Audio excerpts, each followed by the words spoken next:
so that was an incredible experience.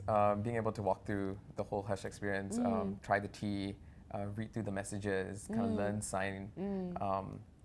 Yeah, it was very different and something that I'm not used to because I realized I rely on what I can hear a lot. But I definitely thought what was beautiful was that I'm definitely the one that felt like I was disabled, or I was the one that was not in control at that point, you know, and that's something I'm not used to. So it was great to have someone who was deaf walk me through the situation and have them be completely confident in their space, because that's what they're good at doing. You know, that's their normal life, right? And then being able to walk me through all of that kind of really helped me understand that we're pretty similar, you know, and they can help me just as much as I can help them.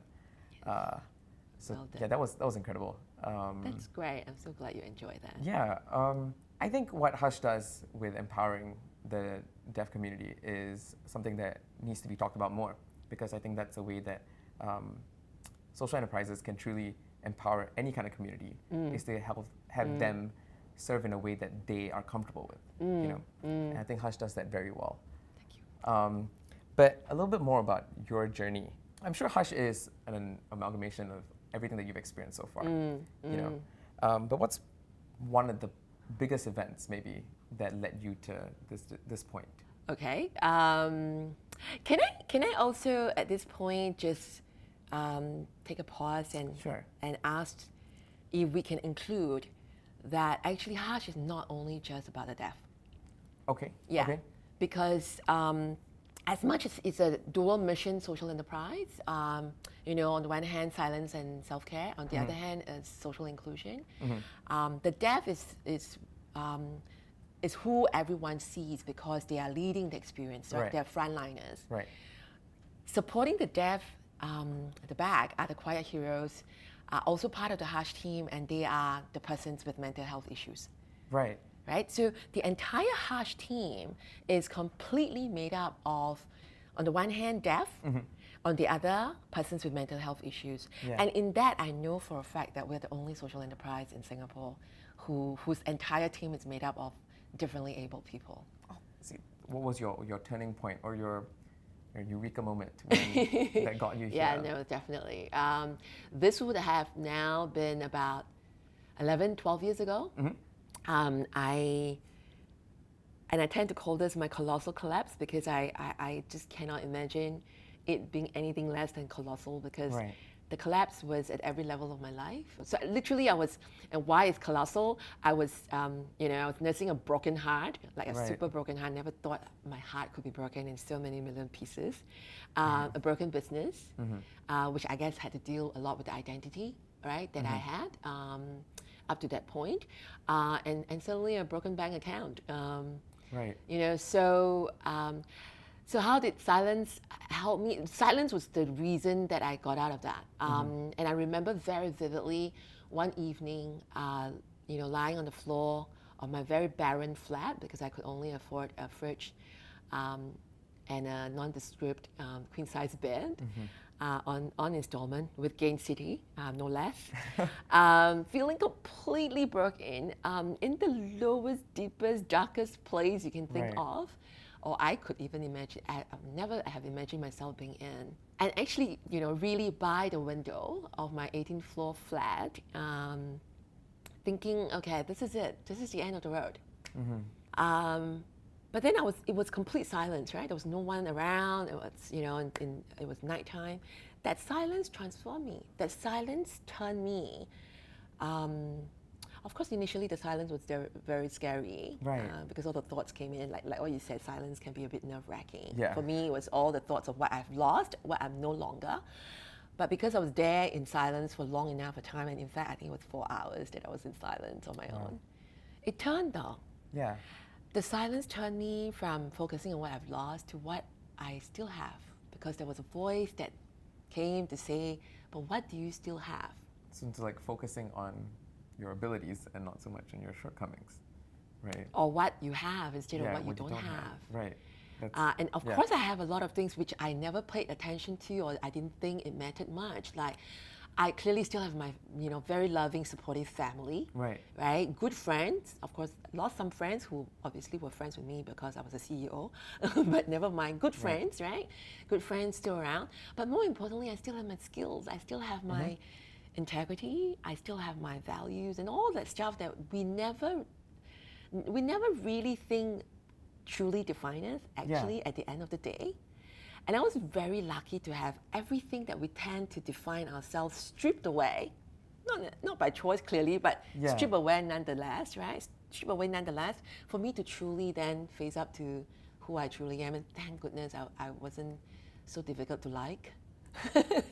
Not at all. Without all that. Doesn't make that So clear, I but think it really, so that's why silence for me, I think to experience silence in that deep, compelling, and in so many ways, such a, well, it saved me, right? Life-saving way.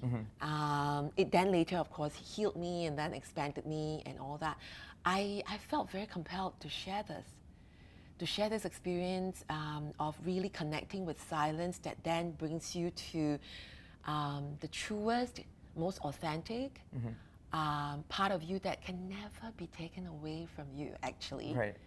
Because that was all I had, right? And I just want to do that. And because of my experience with the corporate sector, plus having all the contacts in the corporate sector, that's why Hush was designed to be more targeted towards, the workplace.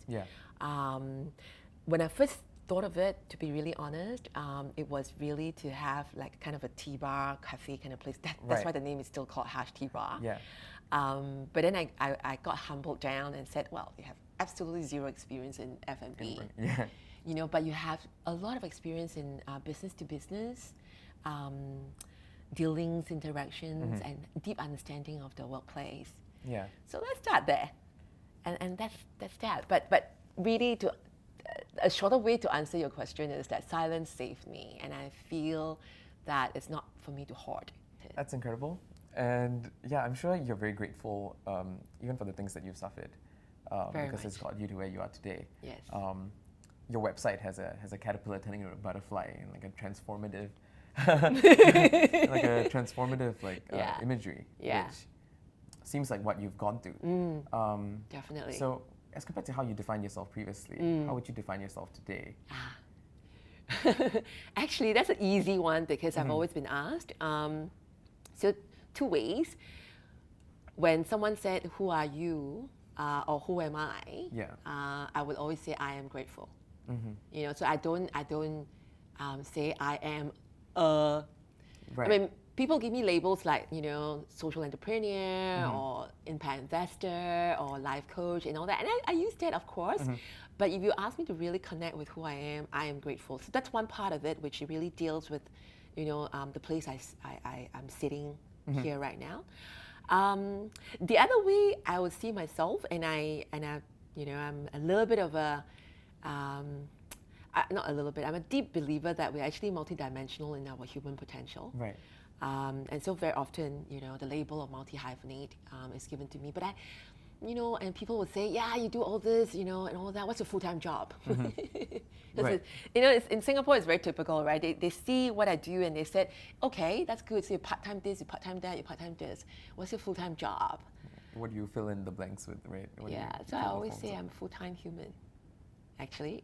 Wow. And I really mean that in a way that's not like just being poetic, but I do mean it, that actually a lot of what I've been drawn to in the projects that I've had the incredible fortune and blessings to to have started or to have been involved with, Hush being one of it.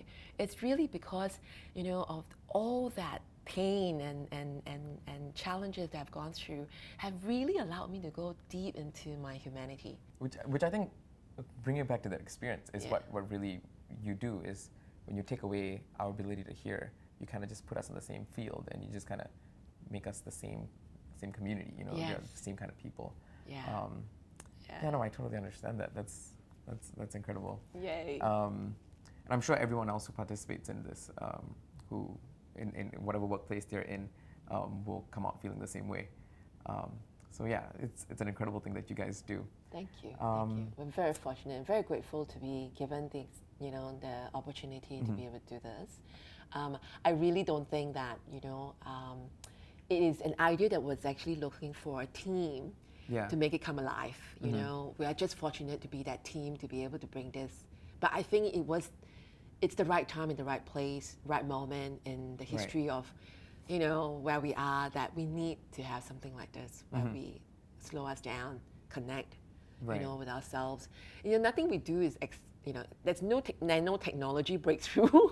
Right. In the sense that, if you think about it, the experience you just went through really is just really going back to basics, right?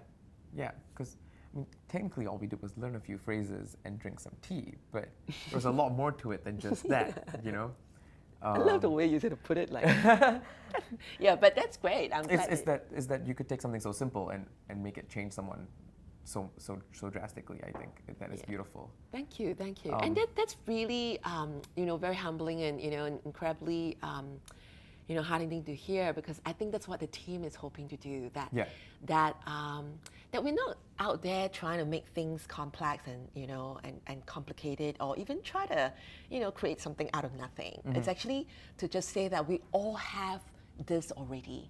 Thank you so much.